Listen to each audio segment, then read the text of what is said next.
এই প্রচণ্ড গরমের মধ্যে আমরা এসেছি, তার মধ্যে এই নিচে মহাদেব যেই জায়গাটায় রয়েছে, আজ থেকে যখন 7 বছর আগে এখানে এসেছিলাম তখন এখানে অত লোকও আসতো না।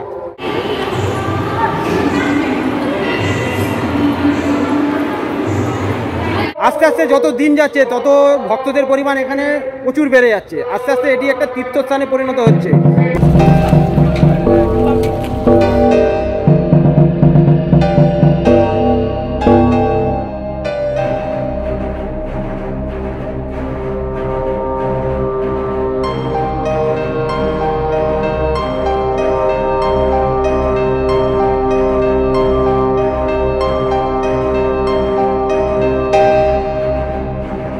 এছাড়াও আপনারা যদি ট্রেন পথে আসতে চান, হাওড়া থেকে বর্ধমান কট লাইন রাস্তাটা দেখছেন, এই রাস্তাটা সোজা শিয়াখালার দিকে যাচ্ছে। পশ্চিমবাংলার মধ্যে দ্বিতীয় বৃহত্তম মন্দির। ওই যে দেখা যাচ্ছে ব্রহ্মা দত্ত ধাম বনমালীপুর। চলুন এবার ঘুরে আসি।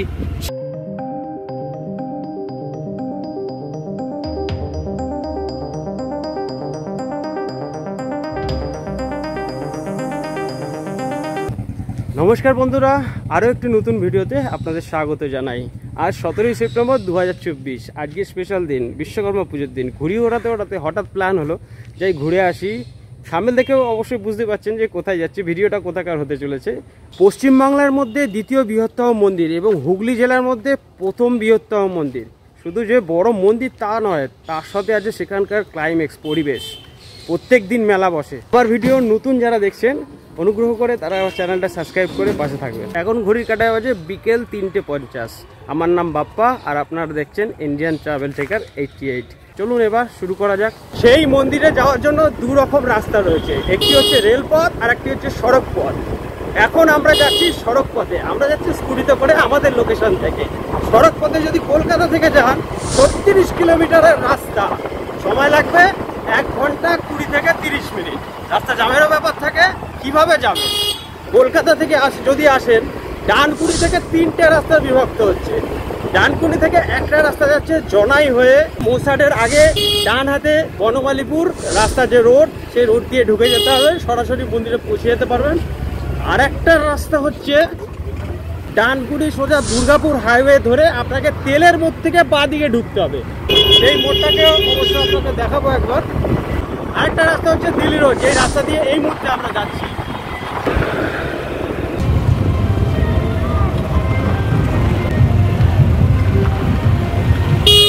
সোজা যাচ্ছে মগরা ব্যান্ডেলের দিকে, এই রাস্তাটা যাচ্ছে নগর দিকে, আর আমরা ঢুকবো এদিকে বাঁ দিকে। মানে এই রোডটাকে বলে NH 31। এটাই সোজা বনমালীপুর বারুইপাড়ার দিকে যাচ্ছে। চলুন। এই মোড়টাকেই বলে বেলুর মোড়। এই বেলুর মোড় থেকে বনমালীপুর যেতে যে রাস্তাটা, এই রাস্তাটা দারুণ রাস্তা। আপনি যদি প্রকৃতি প্রেমিক হন, এই রাস্তাটা আপনাকে খুব একটা বিরক্ত করবে না। রাস্তাটাও যেরকম আর দুপাশে প্রাকৃতিক ভিউটাও সেরকম, একদম দারুণ, অসাধারণ।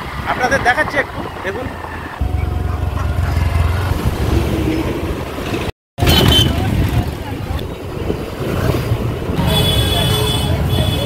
এখানে মাঠে খেলা হচ্ছে।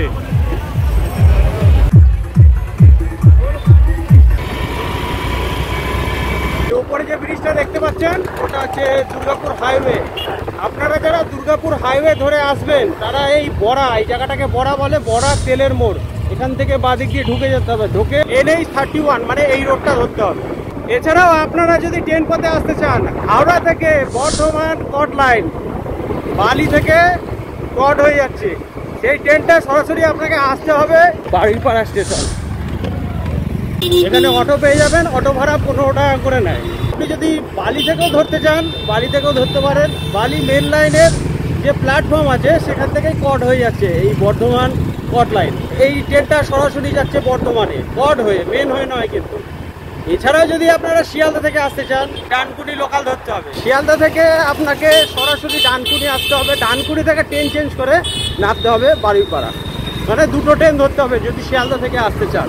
এছাড়াও যদি শিয়ালদা থেকে আসেন, আপনি বালি হল্টে নেমে যাবেন, ওখান থেকে পায়ে হেঁটে বালি স্টেশন আসবেন। মেন লাইনের যে বালি স্টেশন, সেখান থেকে ট্রেন ধরে সরাসরি বারুইপাড়া আসতে পারেন। শিয়ালদা থেকে বারুইপাড়া পর্যন্ত 10 টাকা ভাড়া ট্রেনের। আর বালি স্টেশন থেকে ট্রেন ভাড়া বারুইপাড়া পর্যন্ত 5 টাকা, হাওড়া স্টেশন থেকে বারুইপাড়া পর্যন্ত 10 টাকা ভাড়া। সারাদিনে প্রচুর ট্রেন আছে, প্রত্যেক 40 মিনিট 1 ঘন্টা অন্তর অন্তর করে একটি ট্রেন আছে। বর্ধমান ভায়াকট, বারুইপাড়া লোকাল আছে, মশাগ্রাম লোকাল আছে, তারপরে চন্দনপুর লোকাল আছে, প্রচুর ট্রেন আছে, কোনো সমস্যা হবে না।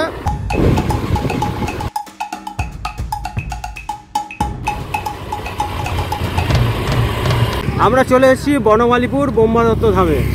এই রাস্তাটা দেখছেন, এই রাস্তাটা সোজা শিয়াখালার দিকে যাচ্ছে, আর আমরা এসেছি ঠিক এই পেছন দিক দিয়ে, মানে নগা মোড় থেকে বেলুর মোড়, ছোটো বেলুর হয়ে আমরা এসেছি দিল্লি রোড থেকে। কলকাতা থেকে যদি আসেন, ডানকুনি থেকে জনাই হয়ে যে রাস্তাটা ঢুকছে, মশাটের আগে যে রাস্তাটা, সেই রাস্তাটা দিয়ে ঢুকলে এই রাস্তা দিয়ে সোজা চলে আসবেন। রাস্তা এখনো কাঁচা, মাটির রাস্তা।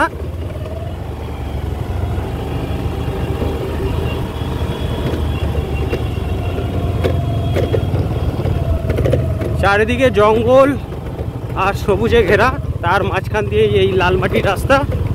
ওই যে দেখা যাচ্ছে ব্রহ্মদত্ত ধাম বনমালীপুর। চলুন এবার ঘুরে আসি সেখান থেকে।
ইনি হচ্ছে কপিল মুনি।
পুরো ভারতবর্ষের মধ্যে এই ব্রহ্মদত্ত ধামের মতন আরও 3টে ধাম আছে, মানে ব্রহ্মদত্ত ধাম নিয়ে টোটাল 4টে।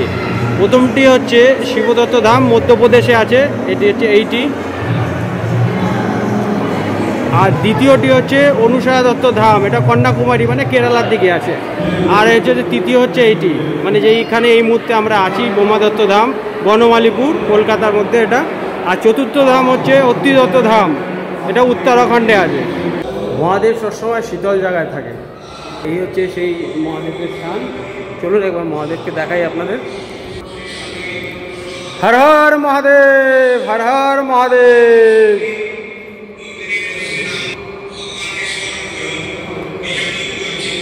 খুবই অন্ধকার জায়গাটা। নিচে মহাদেব যেই জায়গাটায় রয়েছে সেই জায়গাটা সত্যি খুব শীতল, খুবই ঠান্ডা। এই ব্রহ্মদত্ত ধাম 3 তলা বিশিষ্ট, যার মধ্যে দ্বিতীয় তলায় আছে ব্রহ্মা বিষ্ণু মহেশ্বরের একত্রিত রূপ, যার ওজন 350 কেজি। এবং নিচে আছে মহাদেব, মানে একতলা গ্রাউন্ড ফ্লোরে ঠান্ডার মধ্যে। আর উপরে আছে ব্রহ্মদত্ত, সেখানে যাওয়া বারণ আছে, কারণ সবাই সেলফি টেলফি তোলে, ওখানে সম্পূর্ণ বারণ, সেই জন্য বন্ধ করে দিয়েছে, মানে ওখানে ভক্তদের প্রবেশ নিষেধ। এই ব্রহ্মদত্ত ধামের পুজোর টাইম টেবিলটা হচ্ছে ঠিক এরকম। শুক্রবার থেকে বুধবার সকাল 8টার সময় সকালের আরতি হয়, তারপরে সন্ধ্যা 7টার সময় সন্ধ্যা আরতি হয়। সকাল 8টা থেকে রাত্রির 8টার মধ্যে যখন ইচ্ছা আপনি এখানে এসে পুজো দিতে পারবেন। শুধুমাত্র বৃহস্পতিবার একটু পরিবর্তন আছে, সকাল 8টার জায়গায় সকাল 9টার সময় এখানে আরতি হয়। আর সেই দিন 1:30টার সময় দুপুরে আরতি হয়, মানে ভোগ আরতি। তারপরে দুপুর 2টো থেকে প্রসাদ বিতরণ হয়। এই যে এই জায়গাগুলো দেখতে পাচ্ছেন, প্রায় 500 জনের ওপরের ভক্তদের এখানে প্রসাদের ব্যবস্থা, শুধুমাত্র বৃহস্পতিবার। আর বৃহস্পতিবার আসার জন্য সকালের অনেক ট্রেন রয়েছে, হাওড়া থেকে, শিয়ালদা থেকে। পুরো 11 বিঘা জমির ওপরে তৈরি এই মন্দির প্রাঙ্গণটা, পুরো এলাকাটা নিয়ে টোটাল 11 বিঘা, মানে বুঝতে পারছেন। বাইরে টোটাল এলাকা নিয়ে 150 বিঘা জমি রয়েছে। আর এখানে যদি আপনি আসতে চান যে কোনো সময় আসতে পারেন। গরমকালে দিনের বেলা একটু অতিরিক্ত গরম থাকে, সেই জন্য পুরো চারিদিক ফাঁকা, দেখতে পাচ্ছেন কোনো গাছপালা নেই। বিকেলের দিকে আসলেই ভালো হয়। শীতকালে যখন ইচ্ছা আপনি আসতে পারেন। আমি আজ থেকে যখন 7 বছর আগে এখানে এসেছিলাম, তখন এখানে অত লোকও আসতো না, মানে একদম জনবহুল শূন্য এলাকা, 2-1জনকে দেখতে পাওয়া যেত। আস্তে আস্তে যত দিন যাচ্ছে তত ভক্তদের পরিমাণ এখানে প্রচুর বেড়ে যাচ্ছে। আস্তে আস্তে এটি একটা তীর্থস্থানে পরিণত হচ্ছে। হুগলি জেলার মধ্যে সব থেকে বড়, পশ্চিমবাংলার মধ্যে দ্বিতীয় বৃহত্তম মন্দির। প্রথমটা ইস্কন, দ্বিতীয়টা এইটি। আর এই মন্দিরকে ঘিরেই প্রত্যেক দিন বিকালবেলা বসে মেলা।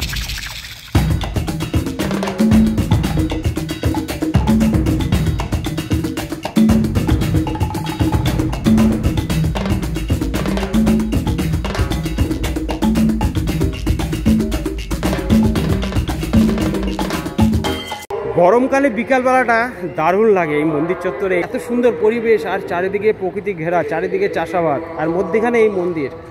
ভাঙা রাস্তার উপর দিয়ে হেঁটে আপনাকে আসতে হয় মন্দিরে। আপনি যদি আমার চ্যানেলে প্রথমবার এই ভিডিওটা দেখছেন, অবশ্যই চ্যানেলটাকে সাপোর্ট করবেন, সাবস্ক্রাইব করে পাশে থাকা বেল আইকনটা অবশ্যই অন করবেন। তাতে যখনই আমি নতুন ভিডিও আমার চ্যানেলে আপলোড করব, সবার প্রথমে নোটিফিকেশান আপনার কাছেই পৌঁছাবে। আশা করছি ভালো আছেন, ভালো থাকবেন। ধন্যবাদ।